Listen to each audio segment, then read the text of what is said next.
Bonjour à tous, aujourd'hui je vous retrouve avec une nouvelle vidéo pour vous parler des Chevaliers d'Émeraude, donc le tome 1 de Anne Robillard. J'ai terminé cette lecture il n'y a pas très longtemps et je dois dire que dans l'ensemble j'en ressors plutôt positivement.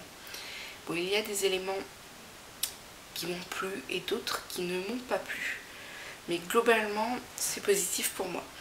Alors au niveau des éléments qui ne m'ont pas plu, je dirais que il m'est arrivé plus d'une fois, je pense, de ressentir une impression de longueur. Donc nous sommes dans un univers qui est très détaillé. Donc Anne Robillard s'attarde beaucoup sur la présentation de son monde, ce qui est logique, dirons-nous. Elle passe du temps à la description de ses chevaliers, des contrées autour et de tout ce qui compose en fait ce monde actuel. Donc beaucoup de descriptions, et c'est vrai que trop de descriptions tue la description, mais en même temps je trouve que c'est quand même un premier tome complet, les bases sont posées, mais plus d'une fois j'ai quand même ressenti une impression où je n'avançais pas, où je stagnais dans l'intrigue. Puisqu'il faut savoir que dans ce premier tome, les Chevaliers d'Émeraude découvrent que un des royaumes voisins du royaume d'Émeraude s'est fait réduire en cendres par l'empereur noir. Et donc ils décident d'avertir tous les autres royaumes d'une menace imminente. Et parallèlement, ils se préparent à l'affrontement. Et bien tout ça, ça prend en fait le tome 1. Donc il y a des moments où je n'ai pas avancé et heureusement que les chapitres sont très courts parce que ça permet de faire des pauses et donc de souffler un peu.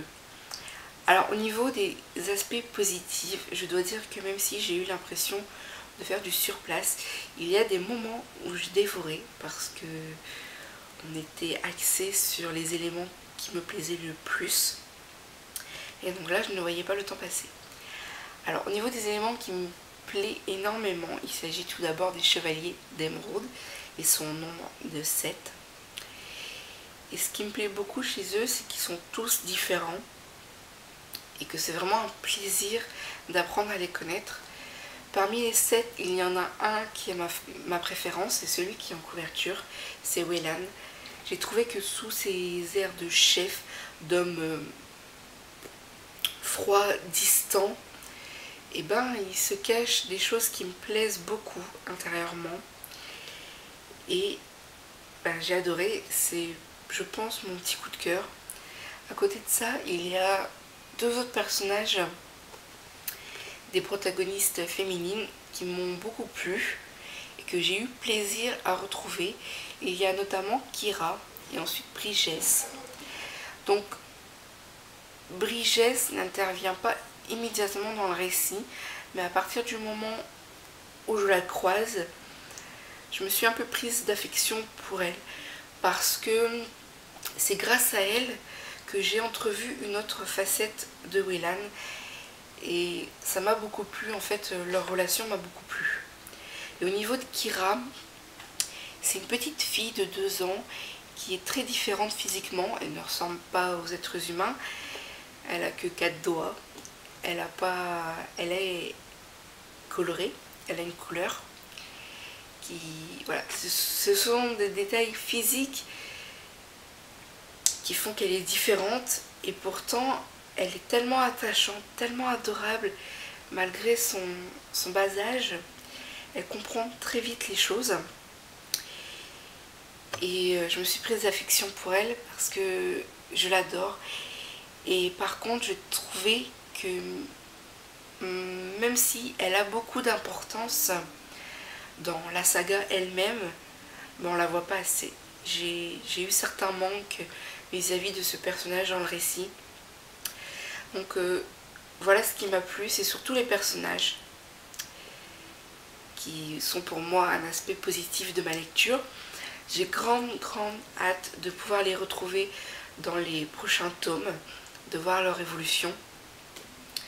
Concernant la série elle-même, c'est 12 tomes, donc je suis vraiment ravie que les éditions les sortent en poche, parce que 12 tomes en grand format, ça fait mal le portefeuille.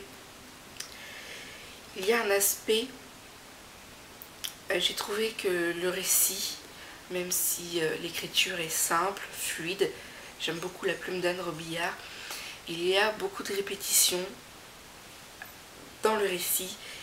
On tourne en rond, en tout cas c'est l'impression que j'ai eue. Je ne voyais pas le bout de l'intrigue et j'ai peur que ceci soit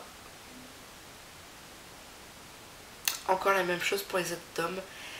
12 tomes, c'est très long et j'ai vraiment peur de lire la suite. Mais puisque il y a des éléments qui m'ont bien plu, voilà, c'est rien que je pense pour les personnages, que je lirai le tome 2 et que j'essayerai d'aller au bout si vraiment la série me plaît. Voilà, s'il y a des éléments positifs, des éléments négatifs, je pense que j'irai jusqu'au bout de ce premier cycle. Donc je ne peux pas vous le recommander parce que voilà, tout dépend des perceptions de chacun. Comme je vous l'ai dit, il y a des éléments qui m'ont plu, d'autres un peu moins. Mais voilà, c'est pas un avis mitigé que j'ai, c'est plutôt un ressenti globalement positif et j'ai grande hâte de voir ce que la suite donne et de voir si mon impression de répétition va s'avérer exacte ou si alors je vais vraiment prendre du plaisir à découvrir ces autres volets.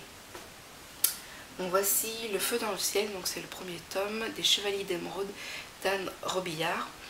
Ma chronique est en ligne, je pense qu'elle est un peu mieux construite que ma vidéo, comme à chaque fois bien sûr.